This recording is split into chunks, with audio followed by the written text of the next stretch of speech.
Hello everyone. I'm going to show you how to use a cordless drill. I know, everybody knows how to use them.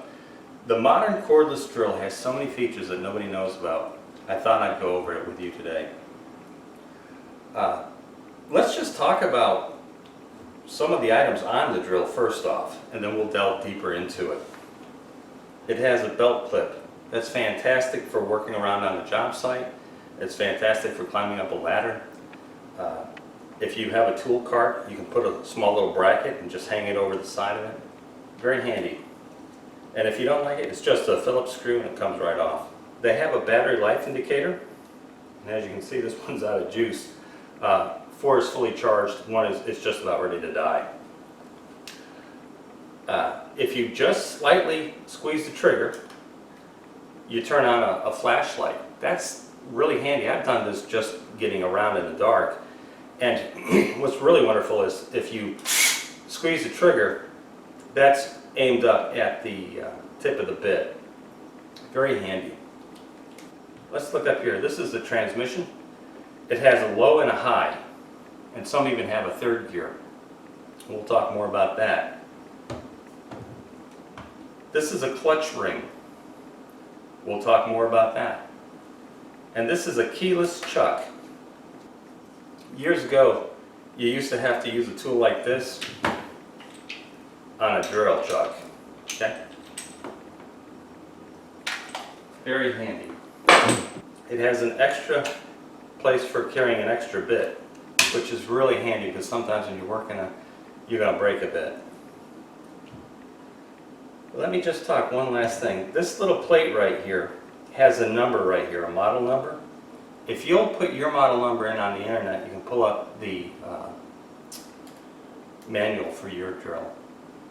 But we'll go over this, and by the time we're done, you're going to have a real good understanding of all of these features on a modern cordless drill. Let's just start easily with what you can use this for. I primarily use a drill for driving deck screws, and the newest ones have a star bit, just like this. And that's primarily my tool. I actually like using the impact, but this drill will do a fine job. Or a Phillips head. But some of the other things that you can do with this is why it's so wonderful to have one of these. You can do so much with it. You can drive Phillips head screws. You can use these torques to drive deck screws. This bit right here will drill a hole and countersink it so that your screw head will sit just below the surface. And then you can even go a little bit deeper and you can put a plug over it or a little bit of wood putty and sand it. You won't even see the fastener. This is a spade bit. This is for drilling wider holes. This is an auger bit. This is wonderful because as opposed to the spade bit, you see the tips? This one has a screw to it and it'll actually pull it into the wood. This is called a Forstner bit. It will leave a flat bottom in your hole if you should need something like that. A hole cutting saw bit. And you really want to use safety glasses on these. This is good for getting the paint off of metal or the rust off of metal before you put primer and paint. And this is a different type of wheel. Does the same thing. And this is a masonry bit. Okay. The one that I'm showing you right now does not have a hammer feature, but the corded one does, and I was going to show you that in a second. So, let me show you how to use this cordless drill. Alright, let's start with the beginning. This is an 18-volt lithium-ion battery. And again, I told you there's it tells you how good the charge is right here. But when you go to install this, you just squeeze these two imprints here, and you can see how it drops that down like that. And that allows it to slide into the charger or the battery, or any host of other things that this platform will hold. And when I say platform, that's a modern term that they're using for all these battery-operated tools. This particular battery will run this impact gun, which we'll talk about at another time. It will run these two flashlights. And I'm sure there's something else, maybe a Sawzall or something else that it'll probably run also. But these are just the ones that I have for it. If your drill starts to bog down or it just stops working, more than likely you're out of a charge. Okay? Like this is super low. Grab it and slide it into your charger like that. Okay? But here's the interesting thing. This charger is a smart charger. It charges fast and it runs a diagnostic on the battery. If you'll notice right here, there's two lights and they'll flash red or green. And that's going to tell you the condition of these batteries. Over time, these batteries do go bad. So the first thing you want to do when you get your drill and you want to use it, squeeze those two tabs and slide it onto the drill. Okay? I forgot to tell you, there's also a button right here to turn on the light. So you can do it with that little trigger or this little trigger here.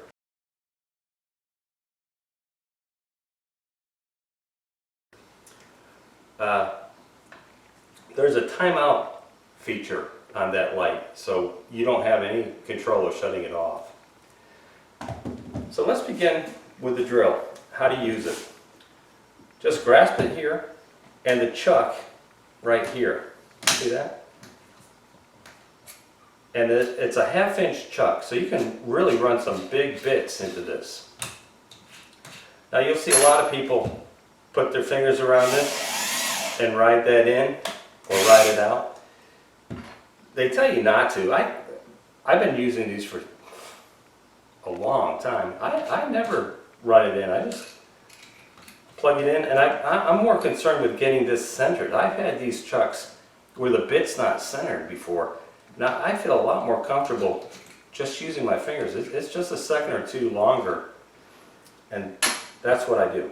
So when you get your bit, let's pretend we're using a drill. Just put it in there, push it all the way in, and then pull it out just a hair. Okay? And then tighten her down. Now right here is the transmission. Like I said, you have a 1, which is your low gear, and a 2, which is your high gear. Okay? I'm going to tell you what you use these for, but if you're just asking me, leave it on number 1. That's the slowest this drill will go, and it's the highest torque, meaning the most powerful twisting motion that it has. So I leave it on 1, and it's fast. It's faster if I had a full battery, but full charge battery. But it's a good way to go. And the clutch ring, or the torque ring, I leave on the 18 setting. Let's talk about the torque ring for a moment.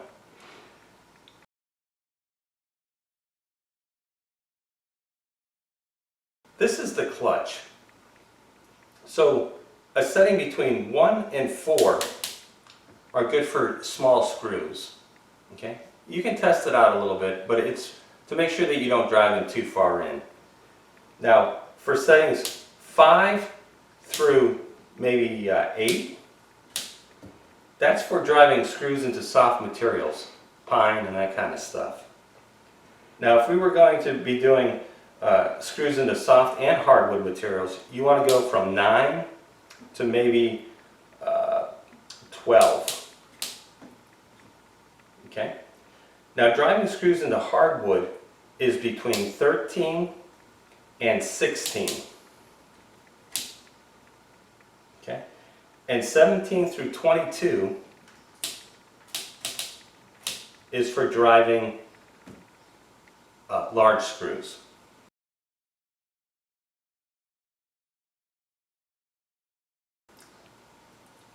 Okay, so like I said, really if you set your drill at about 18 on the number 1, you're fine. More than likely that'll be good for whatever application you're needing. But if you remember my numbers and you want to change your application, that'd be good too. I like that it's on 18 because I still have a little bit more torque if I need it. Okay, a little caution, they tell you, do not squeeze the trigger and change the gearing at the same time. You'll chew it all up inside. Another thing is, if you have a little bit of trouble switching gears, sometimes if you move your chuck just a hair, makes it easier. Okay? There's one last setting on this particular drill, and it's this one right here. Can you see the drill bit right there? Now that's for heavy duty drilling. Okay? So, that is what all of those settings are for. Now I got a couple of tips for you. This is a variable speed trigger. The more you squeeze it, the faster it goes. So what's wonderful about that is if you're starting to drill your hole, go real slow and get that tip exactly where you need it to be so it doesn't wander around or anything. And you do that by, again, controlling the speed of the drill. Second thing is, might want to dink it with a nail set to get that hole where you want it, so the tip of this will find its center. If you look right here real close, you'll see that there's an arrow on that. And if you push that in, that's going to make this drill back out. And you would use the back out feature for like removing a screw out of 2 pieces of wood. And if you go over here, you'll see that the arrow is facing that way. That's to make it drill into the wood or screw into the wood. Now if you ever pick up a drill and the trigger feels locked, it won't do anything. More than likely this button is in the neutral position and it's locked. It's a little feature. I don't know why they do that, but just push it one way or the other, whatever you want it to do, and now the trigger will work. I have a couple of tips to share with you on using this cordless drill. Here are my 6 little tips for you using a cordless drill. Number 1, the most important tip that I can offer you. Use the smallest size screw that you can get away with. When you're in apartments and you're fixing things, you don't know how many people have taken a screw to hang a picture and they've drilled through a wire and now a run of outlets don't work or a light keeps flickering. They went into an electric wire, or worse, they hit a plumbing line and water went everywhere. Know what you're drilling or screwing into before you commit to it. That's my number 1 tip. My second tip, again, I had said it, but if you're using wire wheels, really if you're using hardened bits too, a good idea to be using safety glasses, because when these shatter, they fly and they can hit you in the eye. These little metal strands come off. Okay? Safety glasses. I know everybody says it, but there's a reason for it.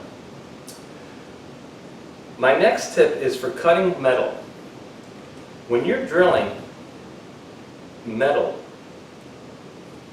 you want to be using WD-40 or a light machine oil to keep this bit cool and to aid in removing the chips. And my other tip, I have 2 tips for cutting metal. Start with the smallest bit that you can. Go slow when you're starting it and then go faster. And if you can, take a nail set or something sharp, even the screw, and hit it with a hammer to create a small divot so that this bit won't wander around. Alright? Slippery surfaces. If you're going to be cutting like a hole in, and now this is this is a crapshoot, but I've actually drilled through glass vases. I've drilled through tile. It's a hit or miss, but using a diamond tip bit, if you take a piece of tape, sometimes this works. Practice. You want to have a high speed, and the tape keeps it from wandering around. It'll hold it as you're doing it, and sometimes it'll keep it from fracturing. You got to practice, but sometimes tape really helps.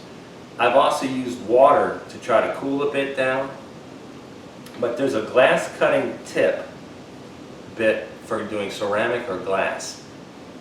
I've had some success, I've had some failures. And my last tip is start with the smallest drill bit that you can, and then go up the next size, and then to the next size. And it does a couple of things. It takes a lot of the stress off the drill. Now if it's wood, don't worry about that, but I'm talking like a metal. If it's, it allows the drill to go in straight and true. It doesn't wobble out the hole and make it an oblong hole. So start small with your bits and work up, and that'll give you the cleanest, best hole that you can. Oh, I do have one last tip.